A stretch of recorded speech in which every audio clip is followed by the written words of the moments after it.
साथियों, दोस्तों, नौजवानों, एक बार फिर आपके पास 5 साल बाद मौका आया है वोट डालने का। और इस बार आप बहुत सोच समझ के वोट डालिएगा। ऐसा ना हो कि फिर अपन वोट डालने के बाद ये सोचें कि कहां वोट डाल दिया, काम हो नहीं रहा है, कहां वोट डाल दिया वो मिल नहीं रहा है, कहां वोट डाल दिया वो हमारी बात नहीं उठा रहा है, कहां वोट डाल दिया हमारे लिए नहीं कह रहा है, कहां वोट डाल दिया नाली साफ नहीं हो रही, कहां वोट डाल दिया कि सड़कें नहीं बन रही। ऐसा ना हो, आपको बहुत सोच समझ के वोट डालिएगा। इतने मौके आपने दिए हैं, आपको मालूम है किस किस को दिए हैं। मैं आपसे यही अपील करूंगा कि 17 नवंबर को आपको झाड़ू का बटन दबा के आप पार्टी को हमारे केजरीवाल जी की आवाज बन के उनके हाथ मजबूत कीजिए और इस मध्य प्रदेश के अंदर उत्तर विधानसभा से उनका आप पार्टी का खाता खुलवाइए, ताकि आने वाले टाइम में मध्य प्रदेश के अंदर आप पार्टी आए। और जैसे कि आप माहौल देख ही रहे हैं, भारतीय जनता पार्टी हो चाहे कांग्रेस हो, वादों की झड़ी है, मैनिफेस्टो हो रहा है। वो भारतीय जनता पार्टी अपने मैनिफेस्टो ले आए हैं, आलोक शर्मा जी अपने ले आए हैं, आप उनको भी जानते हैं बखूबी भारतीय जनता पार्टी वालों को, और यहाँ कांग्रेस के लीडर हमारे माननीय विधायक जी को भी जानते हैं। वो अपना एक मैनिफेस्टो बनाते हैं, उत्तर का अलग मैनिफेस्टो होता है, उस मैनिफेस्टो के अंदर सिर्फ विधायक जी का ही मैनिफेस्टो होता है। काम कराएंगे नहीं, काम के लिए आइए मत, चुनाव तक मिलेंगे, चुनाव से पहले वादे करेंगे, हाथ पैर जोड़ लेंगे, माफी मांग लेंगे। अरे सलीम भाई नहीं देख रहे, सलीम भाई को बुलाओ। अरे वो कैसे चला गया, उसने होर्डिंग कैसे लगा दिया? भैया मेरा होर्डिंग राजू टी स्टॉल पे लग गया, तो माननीय विधायक जी ने उस मकान मालिक को कहा कि हमसे क्या नाराज है? उन्होंने कहा नहीं भाई हो गया। अरे आपने उनका मोहम्मद सऊद का होर्डिंग लगा दिया। बड़े हैरान हुए वो लोग कि एक मंत्री 30 साल से विधायक एक निर्दलीय पार्षद का बोर्ड उखाड़ने लगा। मैंने कहा ये वो ताकत है अरविंद केजरीवाल के सिपाही की, उन्हें लगा कि इस बार सीट उनसे जाने वाली है और आप पार्टी लेके आने वाली है। आप देखिए, अगर वो ये कहते सलीम भाई तुम्हारी वोट कैसे खराब हो गई, चुनाव जीत गया हूं, कल बन जाएगी। अरे शमीम भाई तुम्हारी मां की पासबुक नहीं बनी, कल बन जाएगी।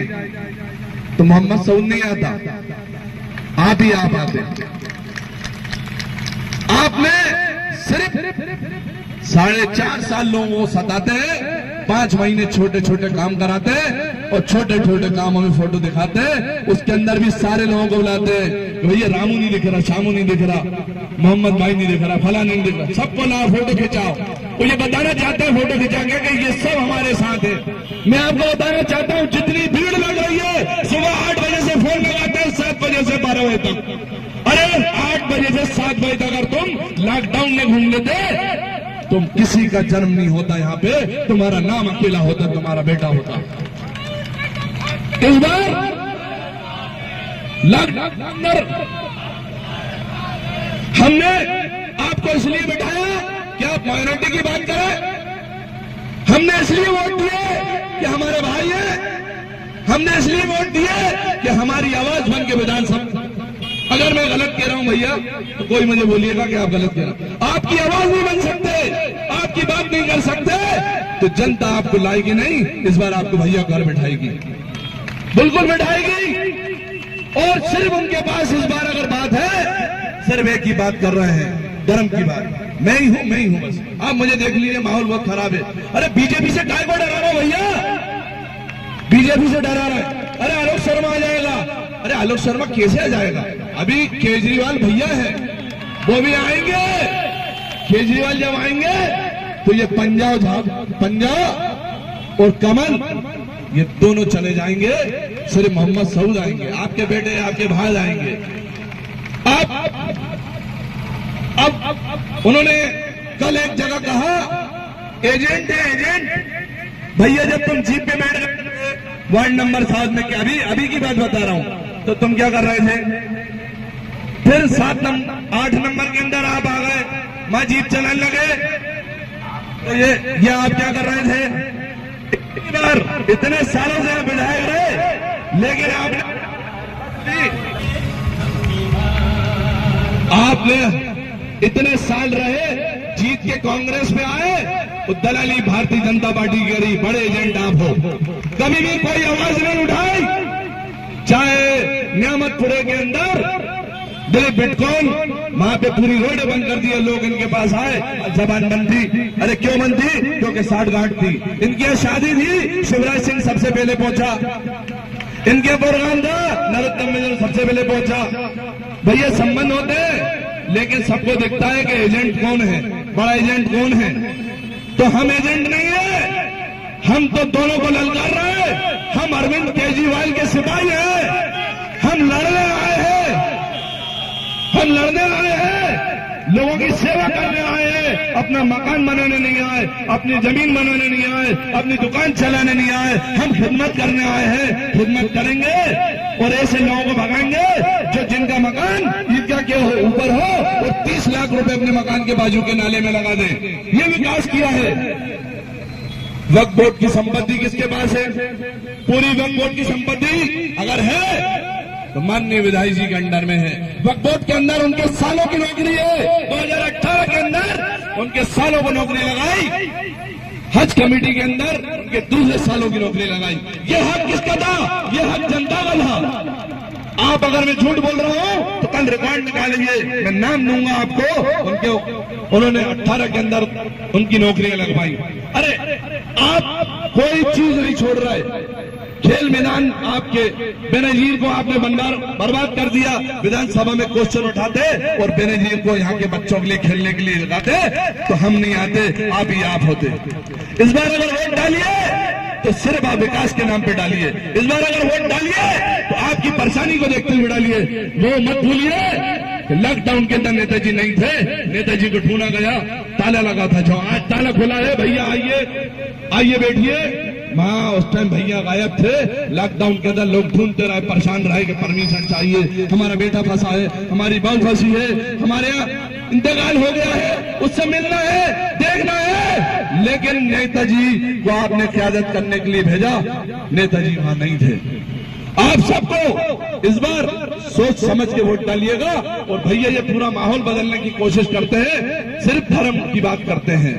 अब इनको जब कुछ नहीं मिला, विकास की बात नहीं है, तो सिर्फ ये एक ही कहेंगे, एक ही भाई हूं।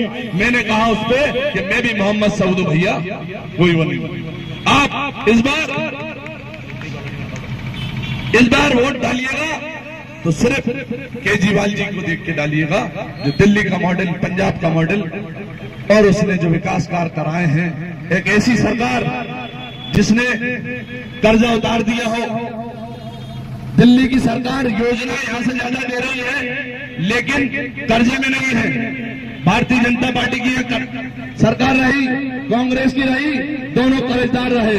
वो गए तो कर्जा छोड़ के गए, ये जब छोड़ के गए तो एक एक आदमी 40-40, 50 हजार रुपए का मध्य प्रदेश का हर बच्चा, हर व्यक्ति कर्जे में है। हमारे माननीय नेताजी केजरीवाल जी की सरकार चल रही है, वो यहाँ 600 रुपए पेंशन दे रहा है, वो 2500 रुपए पेंशन दे रहे हैं, कर्जे में नहीं है सरकार। यहाँ पे 100 यूनिट फ्री करने की बात कर रहा है, मैं 300 यूनिट फ्री बिजली है, कर्जे में नहीं है सरकार। आप किसी भी दिल्ली से जो लोग हैं उनसे पूछिएगा, वो कहेंगे कि वेरी गुड सरकार। इससे ये हम भी उनके सिपाही हैं। आपको ये मैसेज देना चाहता हूं कि बस आप लोग सोच समझ के 17 तारीख को झाड़ू को लाइए और दोनों पार्टियों को यहां से रवाना दीजिए। उन्होंने अभी परसों एक फोन आया कि आपका प्रचार बंद कर दीजिए, आपको नहीं तो जान से मार देंगे। हमने कहा भैया तो हमारी बोटी कर दो, मरवा दो, हम इस जनता की सेवा करेंगे। पेपरों में आया, हमने FRI कराई, उसकी जांच